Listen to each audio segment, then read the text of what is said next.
When the ship fell from the sky, everyone ran. But I didn't. I saw her crawling out of the wreckage. Mud covering her body like armor, strands of golden hair soaked, eyes blazing violet with terror. People circled but kept their distance. Phones out, faces disgusted. No one moved. No one spoke. She wasn't just wounded. She was alien. And that made her untouchable. But I stepped forward. I didn't care that she looked dangerous, or that her skin shimmered like something not of this earth. I only saw someone in pain, shivering, alone. That was the first time I touched her. And it changed everything. My name is John Weller. I fix broken machines, not broken people. I live in a town where nothing ever happens. Until that one afternoon when something fell from the clouds and shattered every normal I had left. The impact shook the ground like thunder. I was walking home from the garage, oil-stained hands in my pockets, when the sky cracked open and dropped her into our world. A silver flame tore across the horizon. Moments later, black smoke curled upward from the forest edge. I heard sirens, screams, but I ran toward the sound. What I found wasn't a crashed satellite or downed drone. It was her. She wasn't human, at least not by our standards. Purple skin streaked with mud, long pointed ears twitching with every nearby sound. She wore torn remnants of what looked like organic armor, and her limbs moved awkwardly like gravity betrayed her. But the way she looked at me, there was fear, not hatred. Hurt, not violence. People had already gathered. No one got close. Someone muttered, "Don't touch it." Another said, "It could be radioactive." I remember thinking how ridiculous it was, how everyone forgot she was alive. I knelt beside her. She tried to back away but collapsed. Her breathing was ragged. I reached out slowly, careful not to frighten her. Her skin was cold and slick, like wet stone, but she didn't flinch. Her gaze locked onto mine. I didn't understand why I was doing it, only that it felt right. I carried her to my truck. People shouted at me to stop. One even threatened to call the authorities. I ignored them. She needed help. That's all I saw. By the time we got home, my back was sore and her breathing was faint. I laid her gently in the tub, turned the water warm, and let it run over her body. The mud washed away in streaks, revealing bruises, scrapes, and beauty I couldn't explain. She watched me carefully. I handed her a clean towel, sat on the floor outside the door, and waited. She didn't speak that night, but in the silence between us, something passed. An unspoken understanding. She wasn't just a survivor of some alien wreck. She was someone who had been cast aside, ignored, feared, and I was the only one who dared to touch her. The next morning, I woke up on the couch to silence. Heavy, still, uncertain. For a moment, I wasn't sure if she'd stayed. I rushed to the bathroom, heart racing. The door was open. Steam clung to the walls. The tub was empty, water drained, and a towel, neatly folded, sat on the edge of the sink. Freya stood in the kitchen. At least, that's the name I'd later come to know. Back then, I only knew her by presence. Strong, wounded, wary. She wore one of my old flannel shirts, the sleeves rolled up past her elbows. It hung off her lean frame like a curtain, but it was dry and clean. Her purple skin shimmered in the morning light like wet paint over muscle. She didn't speak, just stared. I held up a mug of coffee and nodded toward her. She didn't move, not a blink. So I sat.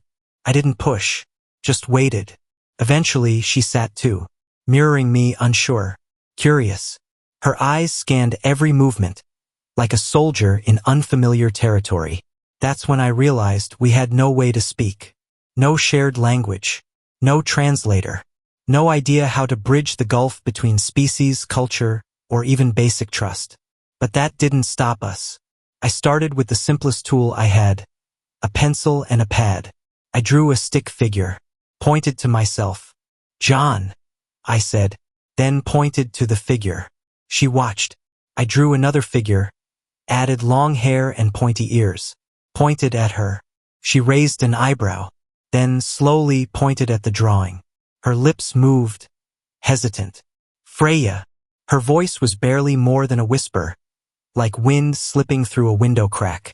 Soft, accented, and sharp around the edges. But it was a name, and that was everything. That was day one of our communication. From there, the learning became a ritual.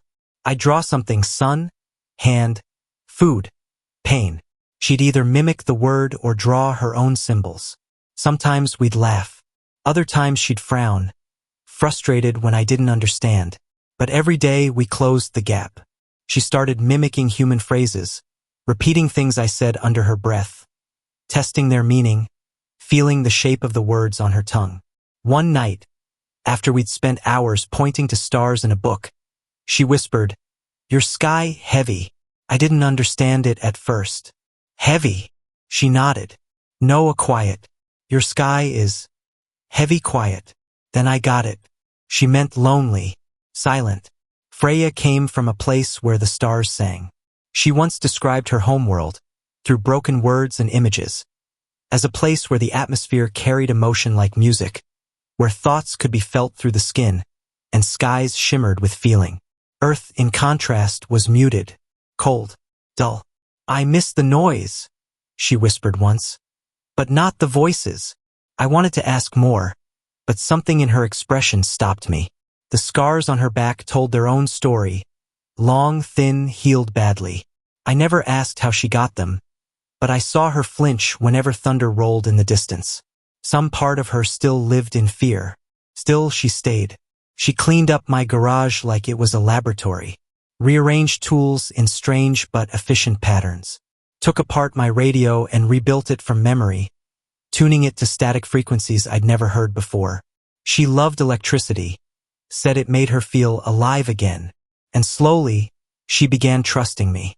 She would sit closer, eat beside me, sleep on the other end of the couch instead of hiding in the corner. Once, I woke up from a nightmare and found her sitting at my feet, watching, worried. She didn't say a word, just touched my forehead, gently, like checking if I was still here. That single touch burned into my memory. It wasn't romantic. Not yet. It was deeper than that. Two creatures who had nothing in common, yet couldn't stop orbiting each other. Then came the night of the fireflies. We'd gone walking out back, near the tree line. The sky was clear, the kind of blue-black that feels endless. I wanted to show her something small, something human, light in the darkness. When the fireflies blinked into view, she gasped. She crouched, reaching out as one hovered near her palm. "Are they alive?" I nodded. She looked stunned. Tiny suns. We sat under that starlit canopy, surrounded by blinking lights, not speaking for a long time. Then, out of nowhere, she asked, "Why did you take me?" It wasn't anger. It was genuine confusion. "No one else would," I said. "And I couldn't leave you there. That's not who I am." She looked at me for a long time, expression unreadable. Then she whispered, "That's not what humans usually do on my world."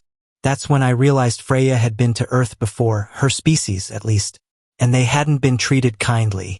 I didn't press her for more. But that night, she reached out and held my hand. No one moved. No one spoke. But something shifted. Freya wasn't just a strange visitor anymore. She was becoming part of my world.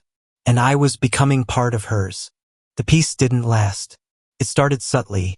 Radio static that hissed only when Freya was near, lights flickering more than usual, animals avoiding our house. But the first real sign came one morning when I stepped outside and saw the same black vehicle pass by for the third time in 2 days. Government plate. Unmarked. I closed the door slowly. Freya stood by the window, arms folded tight. She didn't need to ask. She already knew. "They found me," she said. I didn't ask who they were. The way she said it, the weight in her voice made it clear. Her kind, or maybe a faction of them. Whatever they were, they weren't here for hugs and apologies. Freya explained it in fragments, the words straining against the limits of English. She came from a race not known for compassion. Not all aliens were noble explorers. Some were survivors of fractured empires, wandering warriors or refugees. Freya had once belonged to a warrior caste, bred for conflict. But she had defected. She'd stolen something before fleeing to Earth. Not a weapon. Not tech. Information. And now they wanted her back. Alive? I asked. Freya didn't answer. She just looked away. That night I packed bags. She watched me without speaking. When I threw a second pair of boots into the truck, she finally whispered, "You don't have to do this." "Yes, I do. You're human," she said softly, almost like it was an insult. "You're soft. Fragile." I smirked. "You haven't seen me on bad coffee yet." She tried not to smile, but the corner of her mouth betrayed her. It was the first time I saw her scared. Not wounded. Not angry. Just scared. That's when I realized she wasn't running anymore. She was waiting for them to come, ready to surrender to protect me. But I wasn't about to let her do that. We fled the next morning. Not far, just off-grid, deep into the old mountain roads where cell towers died and signals couldn't find us. I knew a place. An abandoned ranger station my uncle used to own. No one would look there. Not right away. Freya didn't sleep that first night. She just sat by the window, eyes scanning the treeline. "Do you miss it?" I asked. "Your world." She took a long breath. "No, but I miss what it could have been." That sentence haunted me. We spent days in that cabin. Training, preparing, waiting. She taught me how to spot drones in the sky. I taught her how to use a shotgun. She was faster, stronger, but I had instinct, reckless, stubborn human instinct. Then one night the trees lit up. A cold, silent glow filtered through the forest like moonlight with purpose. They were here. I grabbed my gear. Freya stopped me. "If you fight, they'll kill you. If I don't, they'll take you." Her eyes shimmered, not glowing, wet. She touched my chest, fingers resting over my heart. "You feel too much, and you don't feel enough," I whispered. She leaned forward, forehead pressed to mine. "That's why we broke." The first strike was silent, just a high-pitched hum that shattered the windows. Freya screamed, covering her ears. I dragged her to the floor as the front wall exploded in blue light. Figures stepped through the smoke. Armored, alien. Their eyes shone like liquid stars. They weren't soldiers. They were hunters. I fired once. The blast ricocheted off their shielding. Freya sprang up, moving faster than I could track, slamming one into the wall with enough force to crack timber. But there were too many. They surrounded us. Freya raised her hands. "I'll go," she said. "Leave him." One of them responded in a clicking language I couldn't follow. Freya's face went pale. She turned to me. "They said humans are contaminated. You touched me. They'll take you too."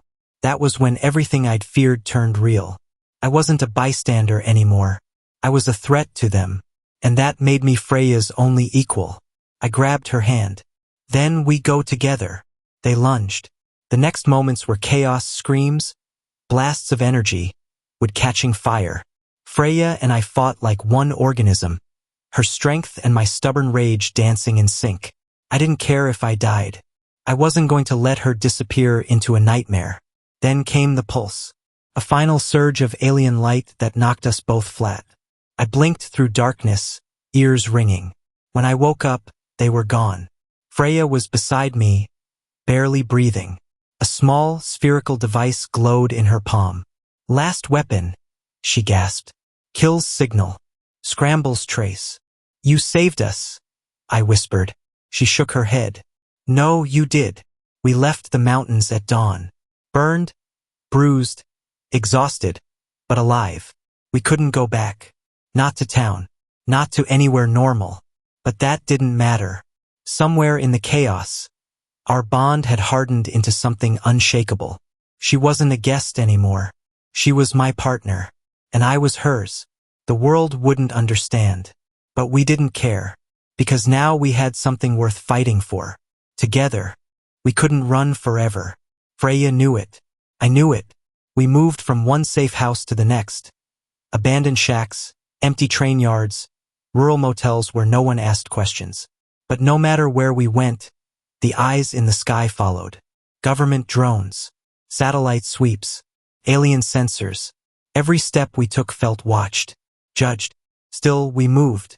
Still, we hoped.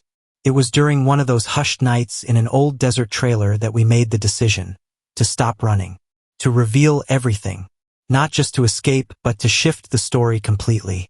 If we keep hiding, Freya said, fingers tracing the cracked windowsill, they win, my people.